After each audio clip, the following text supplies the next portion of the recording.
It's been very interesting to see Nigel Farage having his I told you so moments on GB News.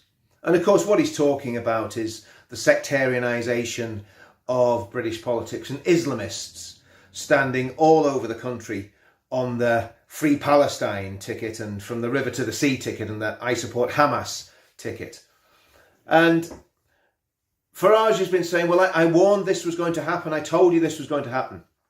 Well, that's interesting, Nigel, because when Gerrard Batten took over the party that you were heavily involved in fact, you led until just after Brexit, when Gerrard Batten took over, you were not happy with Gerrard Batten taking over, and you weren't happy with him getting Tommy Robinson involved with the party, and you weren't happy with him getting veterans and football lads involved in the party.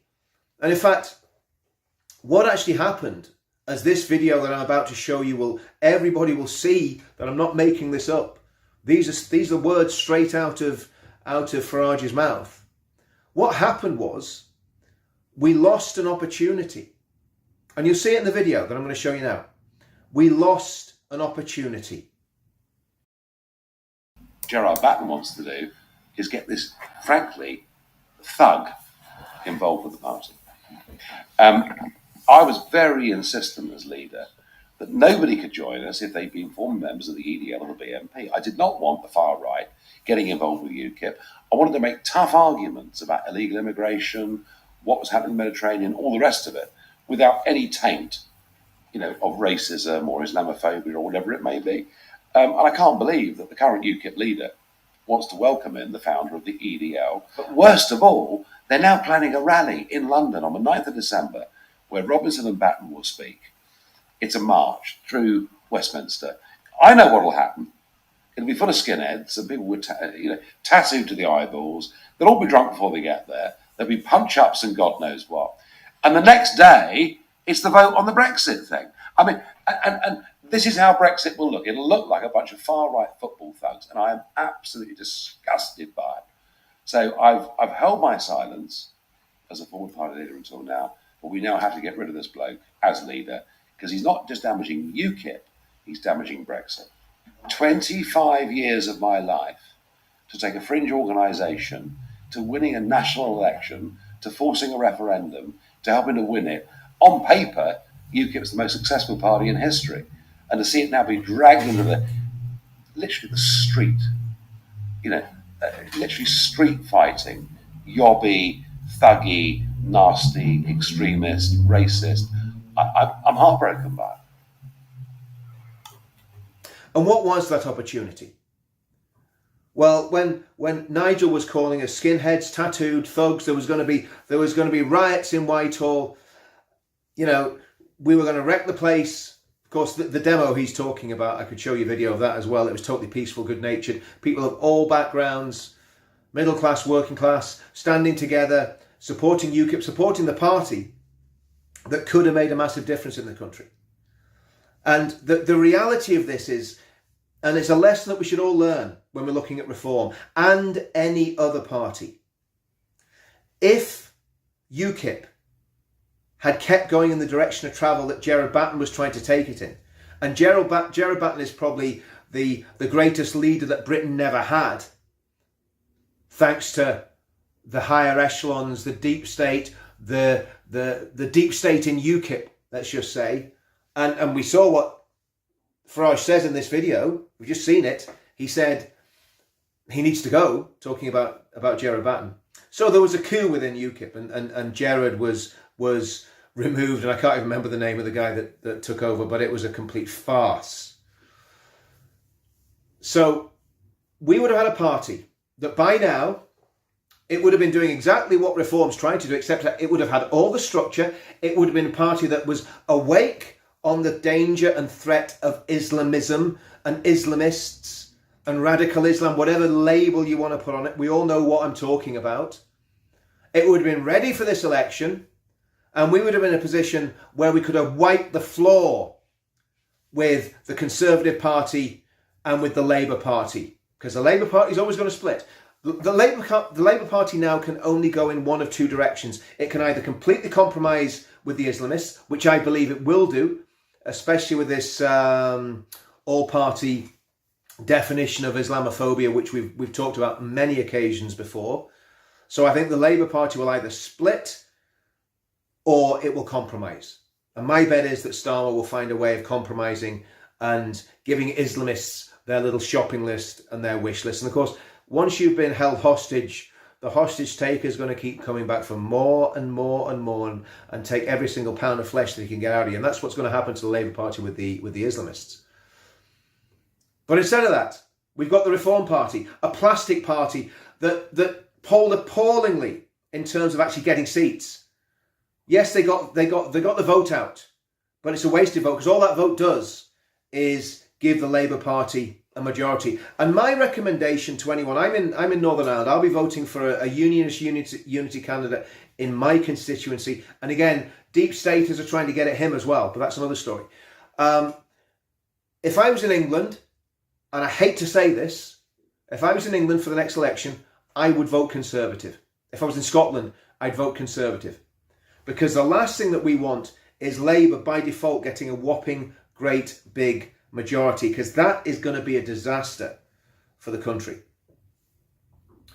Getting back to the UKIP thing and reform and all these other political parties on the right, what we should have done, if the truth be told, what we should have done when we had that movement is started our own political party. Yes, it's difficult. Yes, it takes time, but we would have been, 5-6 years down the road.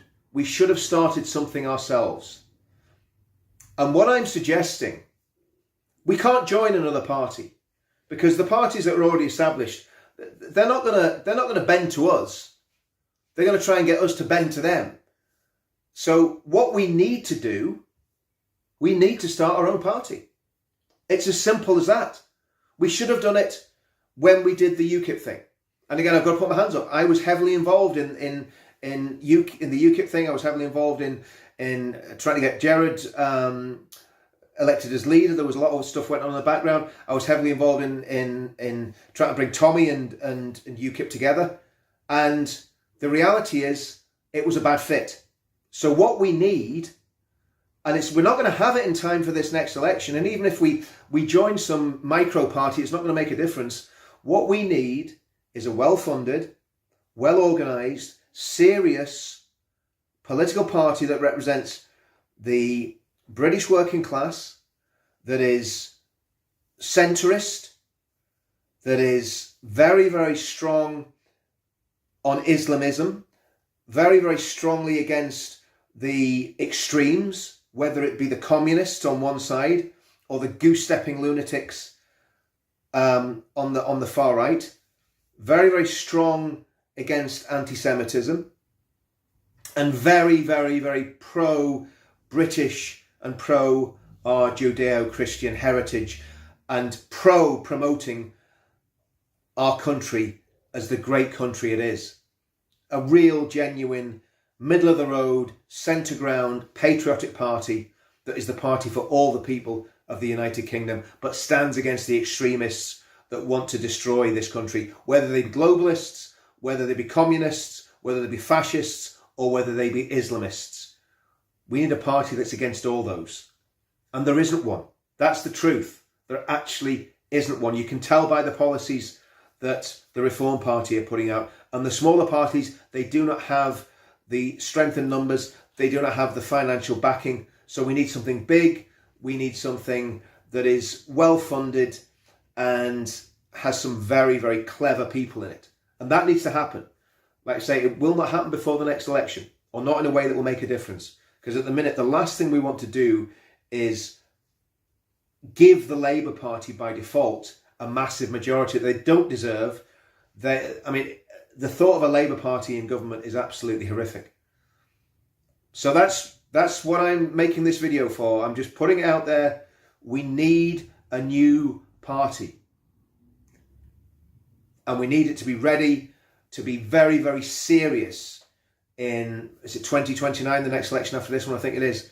We need it to be a very serious party for 2029. It needs to appeal to the working classes that don't vote. It needs to appeal to middle class people that think like us, and there's a lot of them out there. And the elitists and the people in the Westminster bubble, they need to get the shock of their life. Because I don't believe for a minute that Reform is a genuine radical party. I think Reform is conservative light. I don't know what they're playing at, because they know that all they're going to do is guarantee a massive Labour majority if they do get some traction. And I think that there's a possibility that the British people look at it and go, no, we're not going to play that game. So I'm just putting it out there. I think that's what we need. I think we need that. We need that centrist, serious political party. Tommy needs to be massively involved. I'm not speaking for Tommy, because at the end of the day, it's up to him what he does. But to me, you need Tommy massively involved in it. You need some of these other guys that have massive followings on social media involved in it. But we need to start building it now.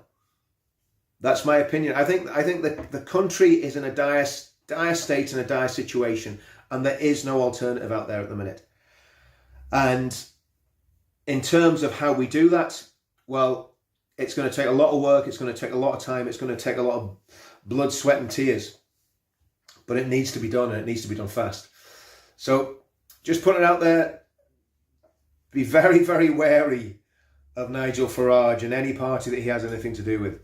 And I think what we need to do as a people, as patriotic people, as people who love this country and hate the extremism that we're seeing from all sides, what we need to do is prepare for 2029 and keep our powder dry.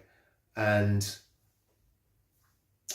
with God's help, we'll maybe have something that can turn the tide.